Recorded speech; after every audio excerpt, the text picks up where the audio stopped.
नमस्कार दोस्तों।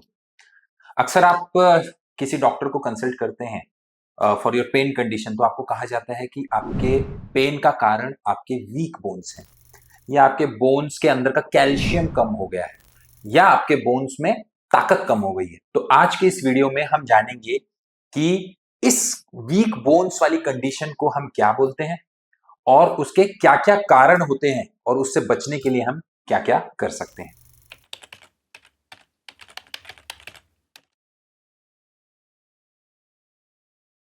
नमस्कार दोस्तों, मैं डॉक्टर संजोग मेकेवार।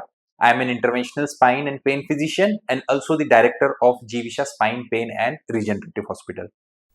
तो दोस्तों, जब भी कोई डॉक्टर आपको बोल रहा है कि आपकी बोन्स वीक है या बहुत कमजोर हो गई है, तो उनका बोलने का मतलब होता है कि आपको ऑस्टोपीनिया है या ऑस्टियोपोरोसिस है। तो व्हाट बेसिकली इज ऑस्टियोपोरोसिस? तो इसके नाम में अगर हम देखेंगे, osteo means bones and porosis means like pores और पोरस।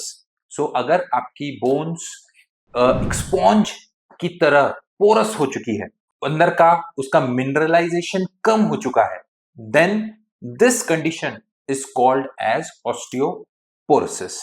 इसको मैं एक इमेज के थ्रू एक्सप्लेन करने की कोशिश करता हूं। तो इस डायग्राम में आप देख सकते हैं कि ये एक बोन की डायग्राम है। Okay, this is a knee joint. और यहाँ की जो बोन्स हैं उसके दो पार्ट्स हैं। जो ये बाहर की तरफ ये सख्त वाली जो बोन है, इसको हम बोलते हैं कॉर्टिकल बोन। ओके, और ये जो अंदर स्पॉन्ज की तरह जो बोन का पार्ट है, इसे हम बोलते हैं कैंसलस बोन। तो आप देखेंगे तो बोन जो है वो बाहर से बहुत हार्ड रिजिड होती है, बट अंदर से वो थोड़ी बहुत पोरस नेचुरली होती है। सो ऑस्टियोपोरोसिस जो कंडीशन है, उसमें आपकी जो कैंसलस बोन है वो और ज्यादा पोरस हो जाती है, मतलब वो वीक हो जाती है। तो आपके जहन में सवाल आएगा कि ऐसा होता क्यों है। तो दोस्तों, हमारी जो बोन है उसकी स्ट्रेंथ मेंटेन करने के लिए दो तरीके की सेल्स काम करती रहती है। एक तरीके की सेल्स जो बोन फॉर्मेशन में और मिनरलाइजेशन ऑफ बोन में मदद करती है, उसे हम बोलते हैं ऑस्टियोब्लास्ट सेल्स। और सेकेंड टाइप ऑफ सेल्स जो आपकी डेड सेल्स और dead part of the bone या खराब हुई बोन को बोन मटेरियल में से निकाल के बॉडी से निकाल देती है, उसे हम कहते हैं ऑस्टियोक्लास्ट सेल्स। तो ये दोनों टाइप ऑफ सेल्स का जो बैलेंस है उस पर डिपेंड करता है कि आपकी बोन की स्ट्रेंथ किस तरीके से रहेगी। तो दोस्तों, यंग एज या अडोलेसेंट एज में आप देखोगे कि जो बोन जो होती है उसकी स्ट्रेंथ बहुत अच्छी होती है, बोन हीलिंग बहुत अच्छी होती है। एंड उसका कारण यह होता है कि यंग एज में आपके ऑस्टियोब्लास्ट सेल्स की जो क्वालिटी, उसका जो फंक्शन है वो बहुत अच्छा होता है। That's why bone formation is very very fast and it is very very quick, faster than the osteoclastic activity, and therefore bone formation is faster. तो अगर पर्टिकुलर एज ग्रुप को हम देखें, you can say from 20 years to 30 years जो आपकी bone की density है वो मैक्सिमम रहती है। After 30 years, what happens is your osteoblastic activity starts decreasing, but there is persistence of the activity of osteoclast cells. So क्या होगा, bone formation जो है वो स्लो हो रहा है तेज, बट आपका जो बोन निकालने का जो फंक्शन है वो उसी तरीके से चालू है। तो क्या होगा, over a period of time there is less bone formation, there is decrease mineralization bone, there is more porosity of the bone, and that will lead to the weakening of bones or called which is called as osteoporosis. Now how big is this problem? तो India में अगर आप statistics को देखेंगे तो prevalence of osteoporosis is around 20%।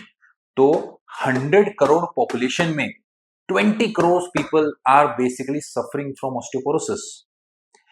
और आपको ये जानकर हैरानी होगी, तो इसमें से 80% are females. So it is so much common in the female population compare to male population. अभी हम जानेंगे कि ये आखिर होता क्यों है।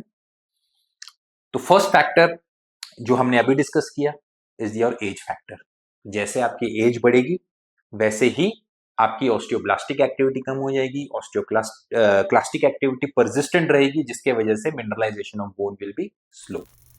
Second factor is your hormones.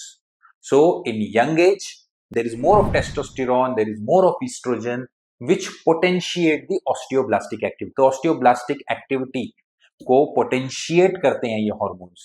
आपकी उम्र बढ़ने की वजह से आपकी hormonal activity slowly कम होने लगती है, and that's what happens in old age. आपकी hormones कम हो जाते हैं and therefore osteoblastic activity कम हो जाती है, which may lead to the development of osteoporosis. Now third risk factor is your metabolic disorders. तो अगर आपको डायबिटीज mellitus है, there is some kind of thyroid disorder, obesity है, all these factors may lead to the development of osteoporosis. So there are some drugs like the use of steroids or use of some kind of anti-epileptic drugs like phenytoin, which if used over a period of time will lead to the development of osteoporosis. तो ये कुछ factors हैं जिनके कारण osteoporosis patients में हो सकता है. सो ऑस्टियोपोरोसिस होना इतना सीरियस मैटर है. So friends, we have seen some situations जहां पे पेशेंट ने सिंपल सा कफ कर दिया और पेशेंट को स्पाइन का फ्रैक्चर हो गया. तो जब आपकी बोन्स इतनी वीक हो जाती है कि they can not sustain a simple stress of cough, you can understand that how much is the risk of development of fractures in the patients. So whenever the patient is having osteoporosis, the risk of fracture is very high in such patients. And the most common areas जहाँ पे fractures होते हैं are your spine fractures, then the neck of femur fracture and your radial fracture. So आप देखेंगे कि old age में ये सभी fractures common होते हैं. आपके हाथ की कलाई का fracture, आपके खूबे का फ्रैक्चर या हिप का fracture, and thirdly your spine fracture. These fractures are very common in old age and the single most reason is that these patients are suffering from osteoporosis. तो दोस्तों, आशा करता हूं आपको ऑस्टियोपोरोसिस क्या होता है उसके बारे में इस वीडियो में जानकारी मिली होगी, उसकी सीरियसनेस के बारे में आपको इंफॉर्मेशन मिली होगी. आगे के कुछ वीडियोस में हम ऑस्टियोपोरोसिस के बारे में और भी डीप में जानेंगे, which will help you in understanding the importance of maintaining your bone health. अगर आपको ऑस्टियोपोरोसिस के बारे में या बोन हेल्थ के बारे में कुछ इंफॉर्मेशन चाहिए तो आप हमारे चैट सेक्शन में जाके कमेंट कर सकते हैं, and we will be very happy to make a next video on those topics. Thank you.